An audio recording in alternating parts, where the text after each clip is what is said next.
సార్లు ఎన్ని చోట్ల రాయించాడో తెలుసా? అడక్కండి మీకు ఇయ్యబడును అన్నాడు. ఎక్కడన్నా ఎక్కడ రాసి ఉంటే చెప్పండి, నేను కూడా చూసుకొని నేర్చుకుంటా. అడక్కండి మీకు ఇయ్యబడును అని రాశాడు. ఎక్కడన్నా ఏం రాశాడు? పెద్దగా వెదకుడి, తట్టుడి, అడుగుడి. అడుగు ప్రతివాడు పొందునా, కొంతమందే పొందునా? మరి అడగరే. మీరు దేవుని అడగనందున మీరు చాలా పొందలేకపోతున్నారని యాకోబు పత్రిక 4వ అధ్యాయము మొదటి 2 వచనాలు చదివితే ఉంది. ఉంటుందండి, నాకెళ్ళి చూడండి, డౌట్ లేదు. పెన్నుంటే రాసుకోండి. అడగనందున చాలా సంగతులు మనం పొందలేకపోతున్నాం. అడుగుటయే ప్రార్థన. తండ్రి తన్ను అడగని వాళ్ళకి పరిశుద్ధాత్మ ఇస్తానన్నాడా? అడుగు వారికి ఎంతో నిశ్చయముగా తన పరిశుద్ధాత్మ ఇస్తానన్నాడా? లూకాసు వార్త 11వ అధ్యాయము 13వ వచనం. పరలోకమందున మీ తండ్రి తన్ను అడుగు వారికి పరిశుద్ధాత్మను ఎంతో నిశ్చయముగా అనుగ్రహించున. నేను అడిగిన వాళ్ళకి ఇస్తాడు అంటే అడగని వాళ్ళకి కొద్దిగా చెప్పండి. అది విషయం. అంటే చాలామందికి వాగ్దానాలు తెలుసు, కానీ ఆ వాగ్దానాలు మన జీవితంలో నెరవేరినట్లు ప్రార్థన చేయటం తెలియదు, దేవుణ్ణి వేడుకోవటం తెలియదు. దేవునికి వాగ్దానాలు, దేవా నువ్వు ఈ మాట అన్నావు కదా ప్రభువా, ఈ వాగ్దానం చేసావుగా ప్రభువా, ఈ సాయం చేస్తానన్నావుగా ప్రభువా, నీ కార్యమును జరిగించు ప్రభువా, ఇదిగో నేను విశ్వసిస్తున్నాను, నువ్వు కదులు తండ్రి అని ప్రార్థనలో మొర్ర పెట్టరు. ఈ కారణం చేత చాలామంది దేవుని దగ్గర నుండి పొందలేదు. ఇది 2 చోట్ల రాయబడు, అనేక చోట్ల రాయబడింది. 2 చోట్ల, అనేక చోట్ల. అసలు ఇంకా యేసయ్య అద్భుతమైన మాట చెప్పాడు. ఇప్పుడు మన అవసరాలు తెలియనోడి దగ్గరికి మనం పోయి డబ్బు కావాలన్నాం అనుకో, అవసరాలు తెలియనోడు ఏమంటాడు తెలుసా? ఎందుకో అంటాడు. ఎందుకంటే నీకు సోదంతా చెప్పాలి వాడికి. నువ్వు ఏం చెప్పాలి?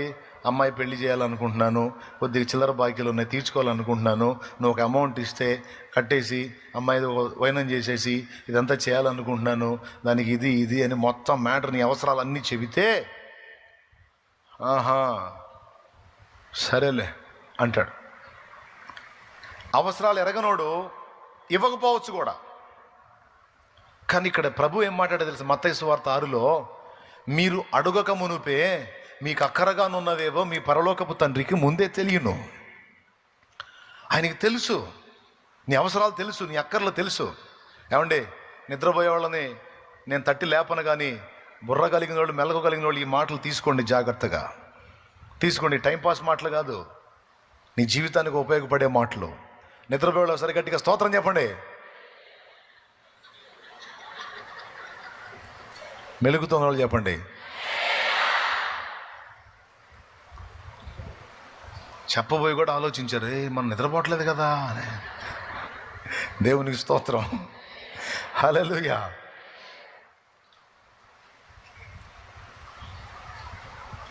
మీకు అక్కరగానున్నవేమో మీ పరలోకపు తండ్రికి ముందే తెలియను గనుక మీరు నిరభ్యంతరంగా ఆయన అడగొచ్చు. నీ అవసరత యొక్క న్యాయాన్ని తెలుసుకున్నవాడు గనుక లేదు కాదు అనడు, తప్పకుండా సహాయం చేస్తాడు, తప్పకుండా సహాయం చేస్తాడు, తప్పకుండా సహాయం చేస్తాడు. నేను దేవుని ముందు పోయి కూర్చొని అదే అడుగుతా. నువ్వు అడగమన్నావుగా తండ్రి, నువ్వు అడగమన్నావుగా, ఫలానా కార్యం నాకు చేసినందుకు నీకు స్తోత్రం స్తోత్రం అని స్తోత్రాలు చెప్తా.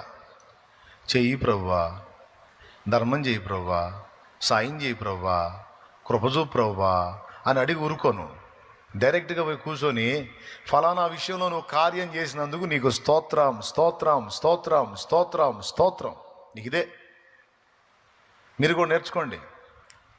ఇయ్యయ్యా, సాయం చెయ్యయ్యా, అయ్యా కృపజూపయ్యా అని అడుక్కోవటమే కాదు, ఇచ్చినందుకు ముందుగానే విశ్వాసంతో స్తోత్రాలు చెప్పటం కూడా నేర్చుకోండి. అంతే. నా కుటుంబంలో ఫలానా వ్యక్తి ఇంకా మారలేదు ప్రభువా అతన్ని మార్చు తండ్రి అంటాం కాదు. అతన్ని నువ్వు దర్శించినందుకు నీకు స్తోత్రం, స్తోత్రం, స్తోత్రం. అతనితో నువ్వు మాట్లాడుతున్నందుకు నీకు స్తోత్రం, స్తోత్రం, స్తోత్రం. అతనిలో ఉన్నటువంటి ఆ పాపపు ఆ బీజాన్ని తొలగించి ఆ పాప సంబంధమైన జీవితం నుంచి అతన్ని విడిపించినందుకు నీకు స్తోత్రం, స్తోత్రం, స్తోత్రం. రోజు చెప్పు నువ్వు. తర్వాత ఏం జరిగిద్దో చూడు.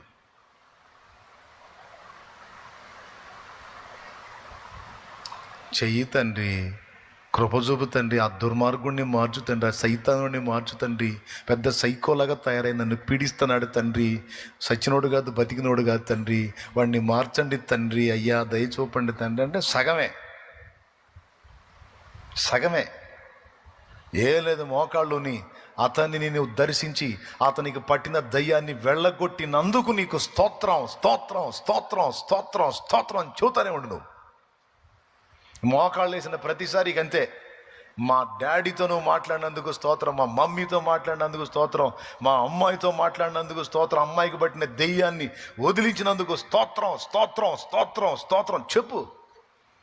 ఉద్యోగం ఇయ్యి తండ్రి, ధర్మం చెయ్యి తండ్రి, ఎప్పుడు తండ్రి, వాళ్ళు చూడు తండ్రి, వీళ్ళు చూడు తండ్రి. యేసయ్యా నాకు జాబ్ ఇచ్చినందుకు నీకు స్తోత్రం, స్తోత్రం, స్తోత్రం, స్తోత్రం, స్తోత్రం, స్తోత్రం.